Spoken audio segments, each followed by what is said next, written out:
स्वागत है आपका दोबारा से हमारे फ्री स्टडी चैनल पर। आज के इस वीडियो में हम बात करने वाले हैं बीए प्रोग्राम के पोल साइंस के यूनिट नंबर 1 भारतीय राजनीति में उदारवाद, मार्क्सवाद और गांधीवाद के दृष्टिकोण के बारे में। ये आपका वीडियो पार्ट 2 है, ये आपके दूसरे पार्ट है। पार्ट 1 हमने कल ही रिकॉर्ड की थी, कल ही बनाई थी, और ये आपका पार्ट 2 आ गया है जिसमें आप मार्क्सवाद दृष्टिकोण को जानोगे, मार्क्सवाद दृष्टिकोण को जानोगे। तो देर ना करते हुए हम अपनी वीडियो स्टार्ट करते हैं। सबसे पहले हम जानेंगे कि मार्क्सवाद जो है उनके दृष्टिकोण कहता क्या है ना।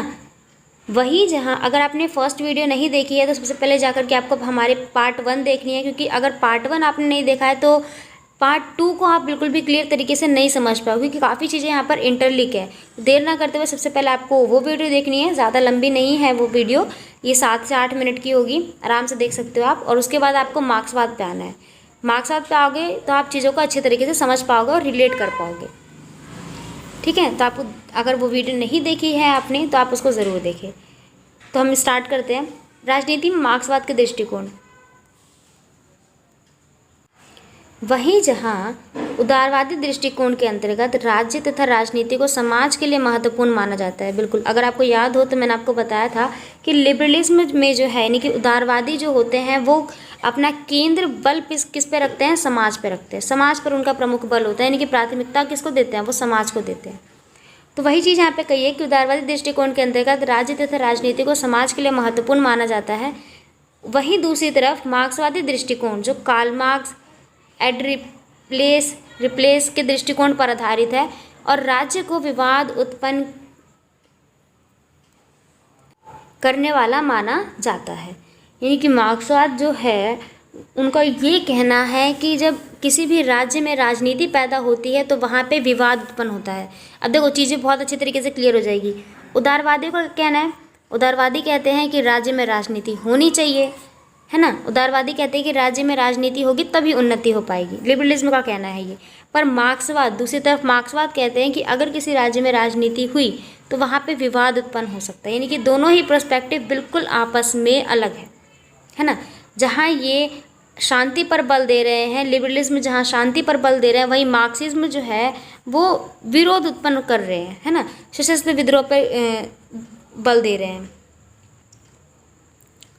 अकॉर्डिंग टू मार्क्सिज्म समाज में 2 वर्ग स्थापित होते हैं। कौन से? पूंजीवाद और या फिर पूंजीपति या फिर मजदूर वर्ग, है ना, जिसे बुजुर्ग वर्ग भी कहा जाता है, और पूंजी वर्ग को स्वामित्व वर्ग भी कहा जाता है। इसको ध्यान से समझते हैं हम।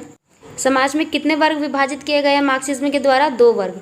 एक आपका स्वामित्व स्थापित वर्ग होता है जिसे हम पूंजीपति वर्ग भी कहते हैं, दूसरा कमज़ोर वर्ग, है ना, जिसे मजदूर वर्ग भी कहते हैं। इस वर्ग के लोग राजनीति में अग्रसर तो रहते हैं तथा अपने आप में के लिए ही नीतियाँ बनाते हैं। यानी कि जो पूंजीपति लोग होते हैं वो राजनीति में रहते हैं और केवल अपने लिए, यानी कि एकात्मक विकास के लिए, प्रभाव के लिए ही नीतियाँ बनाते हैं, ना कि गरीब और मजदूर लोगों के लिए। ये कौन कहता है? स्वामित्व स्थापित करने वाले लोग, मार्क्सिज्म का कहना है। कमज़ोर मजदूर वर्ग क्या कहते हैं? इस वर्ग को श्रम के आधार पर बहुत ही कम वेतन पर दिया जाता है, यानी कि श्रम के आधार पर इनकी नियुक्ति की जाती है। फ्रेडरिक एग्लिसन के अनुसार राज्य एक ऐसा यंत्र का नाम है जिसके द्वारा एक वर्ग दूसरे वर्ग पर दमन कर सकता है। यानी कि एक वर्ग जो है, एक समूह दूसरे वर्ग को अपने कब्जे में ले सकती है। ये क्या है? राजनीति है। किसके अनुसार? फ्रेडरिक के अनुसार। मजदूरों का कल्याण तभी संभव है जब सशस्त्र विद्रोह द्वारा राज्य की सत्ता पर मजदूरों द्वारा कब्जा किया जाए। यानी कि मजदूर, गरीब वर्ग तभी अपना विकास कर सकते हैं जब वह राज्य पर बलपूर्वक, सशस्त्र मतलब होता है अस्त्रों के द्वारा, है ना, यानी युद्ध की बात कर रहे हैं एक तरीके से। इनका ये अशांति पर बल देते हैं, तो यानी कि युद्ध की बात कर रहे हैं कि मजदूरों को न्याय तभी मिल सकता है जब वो युद्ध करेंगे, तभी उनको जो है कब्जा मिल पाएगा। यानी ये समझ पा रहे हो, जहाँ पे उदारवाद कहता है कि हम शांति अपनाएंगे, वही मार्क्सिज्म कहता है कि हम शांति नहीं अपनाएंगे। अब हम मार्क्सवाद सिद्धांत के कुछ प्रमुख लक्षण पढ़ेंगे। सबसे पहला लक्षण क्या है इसका? कि वर्ग संघर्ष की बात करते हैं। बिल्कुल, वर्गों को उसने 2 भागों में बांटा, एक पूंजीपति और दूसरा मजदूर वर्ग। वर्ग विहीन समाज होना चाहिए। इनका ये भी कहना है कि समाज में कोई वर्ग नहीं होना चाहिए, ना ऊंचा ना नीचा।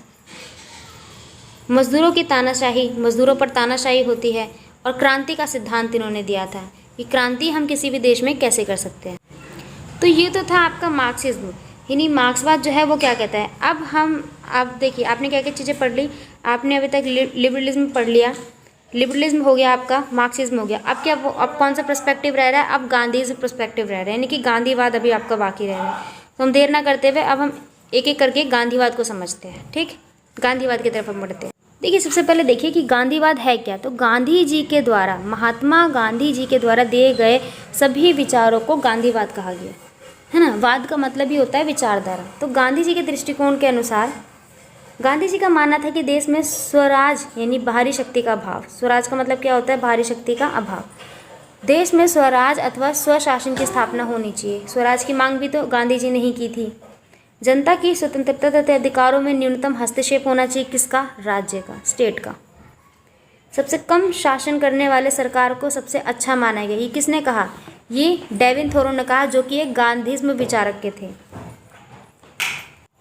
गांधी ने सरकार या राज्य की शक्ति को बहुत ही बड़ा खतरा माना है। यह विचारक व्यक्ति पर बल देते हैं। गांधी ने पश्चिमी राज्य प्रणाली के बारे में जो मैसेज किया है उसी पर एक टिप्पणी भी लिखी गई है। गांधी जी कहते हैं, मैं राज्य की शक्ति में वृद्धि को सबसे बड़े भाइयों के रूप में देखता हूँ। हालांकि स्पष्ट रूप से शोषण को कम ज़रूर करता है, परंतु व्यक्ति को खत्म करके बहुत ही बुरा प्रभाव भी डालता है, जो कि मानव जाति के लिए प्रगति के रूप में नहीं है। यानी कि जो गांधी जी है उनका कहना ये है कि जहाँ राजनीति जब किसी राज्य में आती है तो वहाँ पर लोगों का विकास तो होता है, लोगों के पास न्याय तो स्थापित होता है, लेकिन कहीं ना कहीं वो मानव जाति के लिए मूल रूप में नहीं है। ये कौन कहते हैं, गांधी जी। गांधी सामाजिक रूढ़ियों से मुक्ति चाहते थे। सत्ता के विकेंद्रीकरण पर उन्होंने जोर दिया था और पंचायती राज व्यवस्था पर भी इन्होंने ही जोर दिया था, ताकि स्थानीय शासन कायम हो और स्वराज की स्थापना हो। तो ये कौन सा पर्सपेक्टिव था, ये था आपका गांधी पर्सपेक्टिव। आई होप ये आपको वीडियो पसंद आई होगी। ये जो था वो आपका पार्ट टू था जिसमें आपने मार्क्सिज्म और गांधीज्म दोनों ही पर्सपेक्टिव को समझ लिया है। इसकी एक वीडियो और आने वाली है, पार्ट 3, वो आपको बहुत जल्द मिल जाएगी, जिसमें आप थोड़े और पर्सपेक्टिव के बारे में पढ़ोगे। ये आपका बेसिक सा पर्सपेक्टिव था जो आपने जान लिया है। आई होप ये वीडियो आपको पसंद आई होगी। तो आई होप आपको ये वीडियो पसंद आई होगी। ज़्यादा कमेंट करके ज़रूर बताएं कि आपको ये वीडियो कैसी लगी। साथ ही साथ अपने फ्रेंड सर्कल में भी इसको ज़रूर शेयर करें, ताकि जितने ज़्यादा हो सके, क्योंकि जितना आप लोग सपोर्ट करोगे उतना ही हमें मोटिवेशन मिलता है, और मोटिवेशन से हम भी कोशिश करेंगे कि आपको जितना अच्छे तरीके से हो सके एक एक चीज़ को टाइम टू टाइम अपडेट दे दी जाए, और चीज़ें बहुत अच्छे तरीके से क्लियर करवा के आपको आसान तरीके से समझाए बेसिकली, है ना।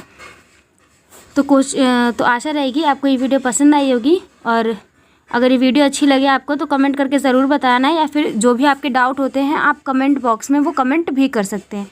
हम आपके एक एक कमेंट को ज़रूर पढ़ते हैं और कोशिश भी करते हैं कि आपके हर एक कमेंट का रिप्लाई बहुत ही जल्दी दिया जाए। तो मिलते हैं अगली वीडियो में, तब तक के लिए थैंक्स फॉर वॉचिंग। बने रहने के लिए धन्यवाद।